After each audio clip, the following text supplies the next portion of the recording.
d'être avec nous avec notre question du jour sur la Ligue des Champions. Où faut-il, selon vous, chercher des responsabilités dans le fiasco du Stade de France? Les supporters britanniques, les autorités françaises, l'UEFA ou les perturbateurs franciliens? Pour l'instant, selon vous, ce sont les autorités françaises et les perturbateurs franciliens. Justement, on en parle tout de suite. Oui, on va en parler. Effectivement, c'est notre question à la une.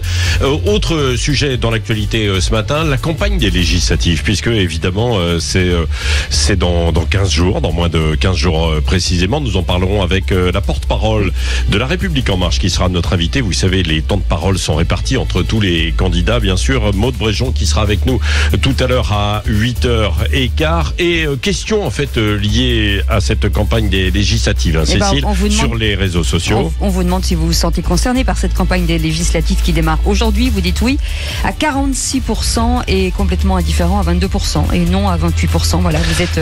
On n'a pas l'impression qu'elle prenne véritablement sur le terrain cette campagne des législatives. Ce sera d'ailleurs la grande question autour de l'abstention potentiellement quand il y aura ces deux tours, les 12 et 19 juin. Restez avec nous tout de suite, c'est à la une. Et on revient sur ces incidents au Stade de France. À qui attribuer les responsabilités? Pour en parler ce matin, Linda Kebab est avec nous, policière, déléguée nationale du syndicat Unité SGP Police Force Ouvrière et cofondatrice du think tank Initiative Sécurité Intérieure. Bonjour. Bonjour.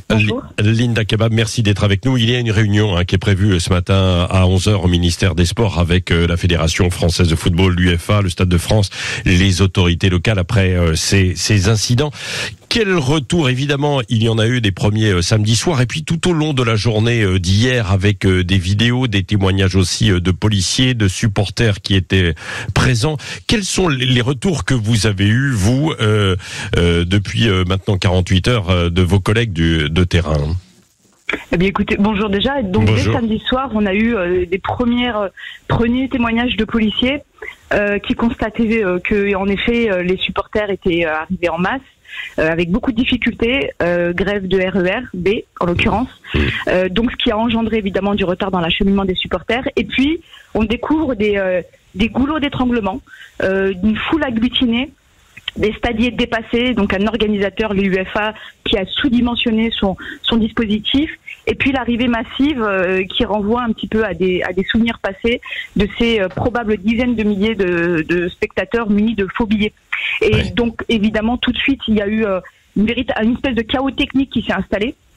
Et les remontées de terrain que l'on a très rapidement, c'est que le dispositif de la préfecture de police, qui initialement était à la hauteur, c'est-à-dire pour l'événement, assurer une sorte de paix publique autour de l'événement, comme on le fait très traditionnellement, n'a pas su s'adapter.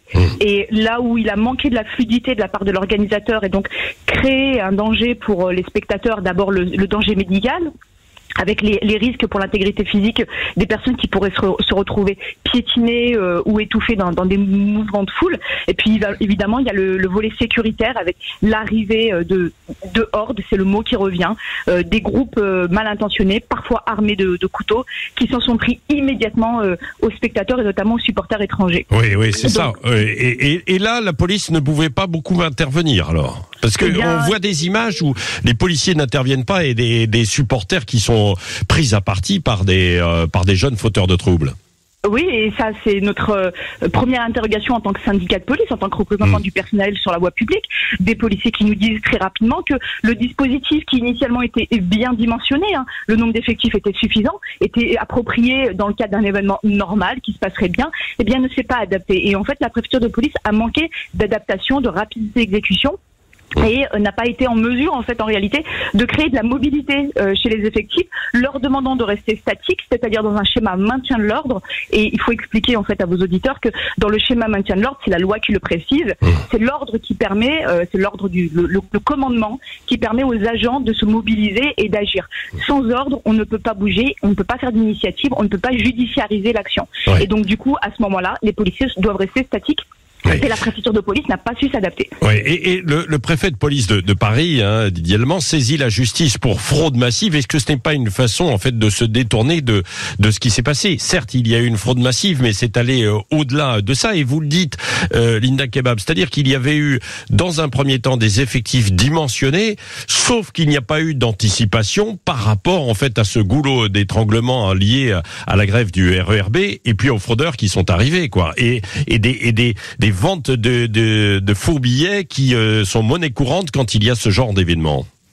Écoutez, il y a quelques instants, vous parliez des retours de vos auditeurs qui mettent en responsabilité les autorités publiques. Oui.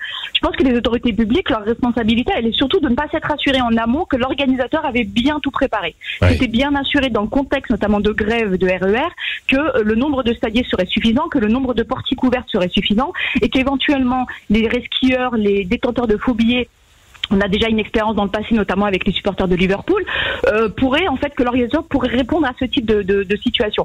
Donc peut-être que là, il y a eu un manquement et s'assurer que l'organisateur, même si c'est du privé, eh bien les autorités publiques en France pourraient avoir cette responsabilité de vérifier que tout a bien été anticipé. Et puis, parallèlement, on a évidemment le préfet de police qui dépose plainte. Donc là, il y a évidemment la responsabilité pénale et voire la culpabilité. Je parle notamment particulièrement des délinquants et des criminels qui ont sévi. Oui. Et il y a évidemment l'autorité administrative qui est le préfet de police, qui a aussi sa part de responsabilité. Mais en réalité, là, il n'y a pas d'engagement pénal. On est vraiment sur du pur technique, sur la gestion des effectifs et sur comment le préfet de police n'a clairement pas su s'adapter, n'a clairement pas su mettre en place des effectifs et les rendre mobiles, voire même leur faire retirer les tenues de maintien de l'ordre au profit de la tenue civile pour interpeller les délinquants. Eh bien, là-dessus, la préfecture de police a clairement failli. Merci beaucoup, Linda Kebab, pour ces premières explications. Déléguée nationale du syndicat Unité SGP Police Force Ouvrière, et puis cofondatrice également d'un think tank Initiative Sécurité Intérieure. Merci d'avoir été avec nous en direct ce matin sur Sud Radio.